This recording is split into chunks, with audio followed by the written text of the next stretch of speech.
কোন ইমানদার বান্দা-বান্দি যদি সুন্নতের ইত্তেবা করে লাভ আছে না নাই? লাভ আছে। কি লাভ? কোরআন সুন্নাহর আলোকে ওলামায়ে হযরতগণ বলেন যে একজন মানুষ যদি সুন্নতের ইত্তেবা করে তাহলে তার জন্য প্রাথমিক পর্যায়ে উল্লেখযোগ্য 4 ধরনের লাভ। কয় ধরনের? 4 ধরনের লাভ।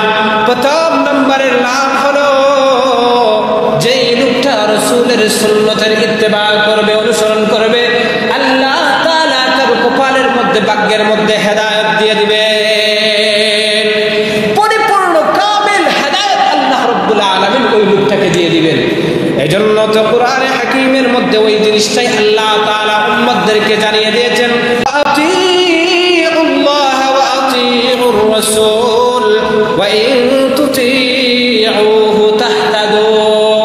আল্লাহ তাআলা বলেন, হে আমার বান্দা-বান্দীরা, তোমরা আমি আল্লাহ রাব্বুল আলামিনের অনুসরণ করো, ওয়া আতিউর রাসূল, এবং আমার রাসূলের অনুগত্যতা স্বীকার করো, তার অনুসরণ করো।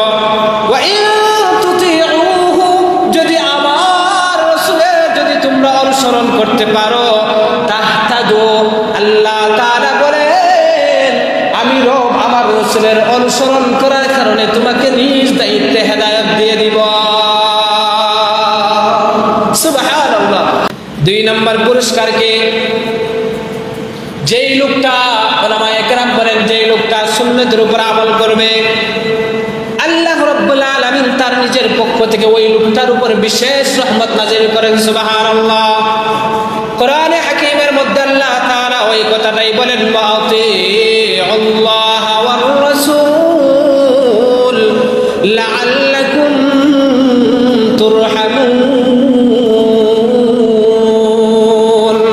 আল্লাহ রাব্বুল আলামিন বলেন, আতিউল্লাহ ওয়ার রাসূল, তোমরা আল্লাহ তাআলার ইত্তেবা করো, অনুসরণ করো, ওয়া আতিউর রাসূল, এবং তার রাসূলের অনুসরণ করো। লাভ কি? আল্লাহ রাব্বুল আলামিন বলেন, লাআল্লাকুম তুরহামুন, যদি তোমরা আল্লাহর ইত্তেবা করো, রাসূলের সুন্নতের ইত্তেবা করো, তাহলে আমি আল্লাহ রাব্বুল আলামিন তোমাদের উপর রহমত দান করব। আল্লাহ তাআলার পক্ষ থেকে আপনার আমার উপর বিশেষ রহমত আল্লাহ তাআলা নাযিল করবেন। 3 নম্বর পুরস্কার কি? উলামায়ে কেরাম বলেন, যেই লোকটা সুন্নতের ইত্তেবা করবে, অনুসরণ করবে, ওই লোকটার আল্লাহ তাআলার মহব্বত হাসিল হবে। সুবহানাল্লাহ। আল্লাহ তাআলা কোরআনে হাকিমের মধ্যে ওই কথাটাই বলেন, কুল ইন কুনতুম তুহিব্বুনাল্লাহ ফাত্তাবিউনি ইউহিব্বুকুমুল্লাহ। নবী আমার, আপনি আপনার উম্মতদেরকে, আমার বান্দা-বান্দীদেরকে জানায় দেন, ইন কুনতুম তুহিব্বুনাল্লাহ, যদি তোমরা আমি আল্লাহ রাব্বুল আলামিনের ভালোবাসা লাভ করতে চাও, ফাত্তাবিউনি,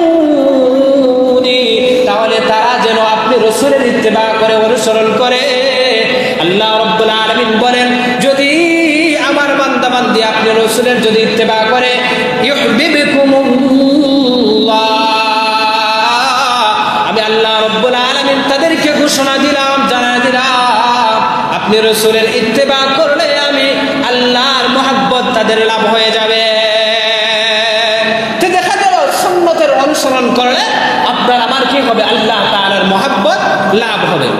4 নম্বর পুরস্কার কি? সুন্নতের উপর আমল করলে, সুন্নতের অনুসরণ করলে 4 নম্বর লাভ হলো আপনার আমার দুনিয়ার জীবনে মূল মাকসুদ, এই যে ইবাদত বন্দেগী করতেছি, মূল মাকসুদ কি? যাতে আমি আখিরাতে জান্নাত লাভ করতে পারি, এটা না উদ্দেশ্য? এটাই আমাদের উদ্দেশ্য। মুমিনের মাকসুদ এটাই যে সে তার যে মূল বাড়ি, সে বাড়ির মধ্যে আবার সে ফিরে যাবে, অর্থাৎ জান্নাতের মধ্যে সে আবার যাবে। যে লোকটা সুন্নতের অনুসরণ করবে, আল্লাহ রাব্বুল আলামিনের ঘোষণা হলো, রাসূল করিম সাল্লাল্লাহু আলাইহি ওয়াসাল্লামের হাদিসের মধ্যে ওয়াদা হলো, সুন্নতের অনুসরণ করলে মানুষ জান্নাত লাভ করবে। সুবহানাল্লাহ। জান্নাতে তাকে স্থান দেওয়া হবে। কোরআনে হাকিমের মধ্যে আল্লাহ তাআলা এই কথাটাই বলেন, ওয়া মান ইউতি'িল্লাহ ওয়ার রাসূল ফাউলাইকা মা'আল্লাযীনা আন'আমা আল্লাহু আলাইহিম والصديقين والشهداء والصالحين وحسن أولئك رفيقا আল্লাহ রাব্বুল আলামিন বলেন যে লোকটা আল্লাহ এবং তার রাসূলের ইত্তেবা করবে অনুসরণ করবে আল্লাহ রাব্বুল আলামিন ওই সমস্ত মানুষদেরকে মাআল্লাযীন ফাউলাইকা মাআল্লাযীনা আনআমা আল্লাহু আলাইহিম ওই সমস্ত মানুষদের সাথে জান্নাতের মধ্যে জায়গা দিবেন যাদেরকে আল্লাহ তাআলা বিশেষ নিয়ামত দ্বারা পুরস্কৃত করেছেন তারা থাকবে নবীদের সাথে আম্বিয়া কেরামদের সাথে জান্নাতে তারা থাকবে সালেহিন মুমিন বান্দা বান্দীদের সাথে জান্নাতে হাদিসে পাকের মধ্যে আল্লাহর হাবিব সাল্লাল্লাহু আলাইহি ওয়াসাল্লাম বলেন মান আহাব্বা সুন্নতি ফাকাদ আহাব্বানি ওয়া মান আহাব্বানি কানা মাই ফিল জান্নাহ যে ব্যক্তি আমি রাসূলের সুন্নতকে ভালোবাসলো ফাকাদ আহাব্বানি সে যেন আমি রাসূলকে মহব্বত করলো ওয়া মান আহাব্বানি কানা মাই ফিল জান্নাহ আর আল্লাহ রাসূল বলেন যে লোকটা আমি রাসূলকে মহব্বত করলো আমি রাসূলের ওয়াদা হলো সেই লোকটা জান্নাতে আমি রাসূলের সাথে থাকবে এজন্য তো হাদিসের মধ্যে এসেছে আন্না আনাস রাদিয়াল্লাহু তাআলা আনহু আন্না রাজুলান আতান নবিয় সাল্লাল্লাহু আলাইহি ওয়াসাল্লাম ফাকাল মাতা সাআতু ইয়া রাসূলুল্লাহ একজন জনৈক সাহাবী আল্লাহর রাসূলের কাছে এসে জিজ্ঞেস করলেন ইয়া রাসূলুল্লাহ ইয়া হাবিবাল্লাহ মাতা সাআ কিয়ামত কবে সংঘটিত হবে কিয়ামত কখন হবে আল্লাহর রাসূল সাল্লাল্লাহু আলাইহি ওয়াসাল্লাম বলেন ক্বালা মা আ'দাত্তা লাহা হে আমার সাহাবী তুমি যে কিয়ামতের কথা জিজ্ঞাসিতেছো যে কিয়ামত কবে সংঘটিত হবে এই কিয়ামতের জন্য তুমি কি প্রস্তুতি গ্রহণ করেছো কিয়ামতের জন্য তুমি কি সামান জোগাড় করেছো